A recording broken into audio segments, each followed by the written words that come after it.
வணக்கம் அன்பு நண்பர்களே. நாம் தொடர்ந்து மனைவியின் நட்சத்திரம் எந்தெந்த நட்சத்திரங்களாக இருந்தால் அவங்களுடைய குணாதிசயங்கள் அப்படிங்கிற மாதிரி பெண்களுக்கு உண்டான நட்சத்திர குணாதிசயங்களை பற்றி பேசிகிட்ருக்கோம். இப்போ நம்ம குறைந்தபட்சம் ஒரு 4 நட்சத்திரங்களுக்கு பார்த்துட்டோம்.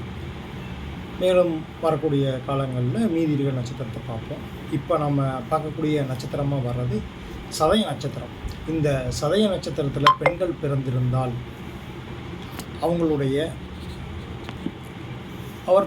குணாதிசயம் அப்படிங்கிறத பார்க்கும் பொழுது அவங்க நேர்த்தியாக சேலை கட்டக்கூடிய அமைப்பு நேர்த்தியாக இருக்கும்.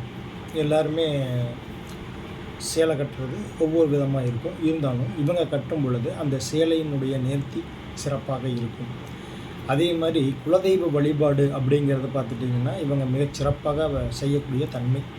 குலதெய்வ கோயிலுக்கு போகிறது, அதனுடைய வழிபாட்டு முறைகள் இதெல்லாம் பார்த்திங்கன்னா மிகச்சிறப்பாக செய்யக்கூடிய தன்மையாக இருக்கும். திருமணத்திற்கு பிறகு கணவன் அவருடைய தொழிலில் முன்னேற்றம் என்கின்ற அமைப்பை ஏற்படுத்தக்கூடிய தன்மை இந்த ஜாதகருக்கு கண்டிப்பாக வரும். மேற்கொண்டு பார்த்துக்கிட்டிங்கன்னா கணவன் மேலேயும் குழந்தைகள் மீதையும் அதீத பாசம் கொண்ட ஜாதகராக இருப்பாங்க.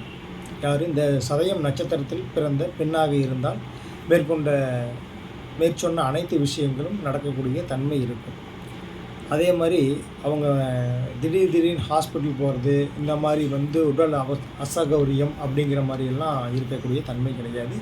உடல் ஆரோக்கியத்தில் கரெக்டாக இருப்பாங்க. எந்த விதத்துலேயும் சலிக்காமல் வேலை செய்யக்கூடிய தன்மை கண்டிப்பாக இவர்களுக்கு இருக்கும். உங்கள் ஜாதகத்தில் அல்லது உங்கள் மனைவியின் ஜாதகத்தில் இந்த மாதிரி சதய நட்சத்திரமாக இருந்தால் அவங்களுடைய குணாதிசயங்கள் இப்படி இருக்கும் அப்படிங்கிறத சொல்கிறோம். பார்த்துட்டு கமெண்ட்டில் சொல்லுங்கள். நன்றி, வணக்கம்.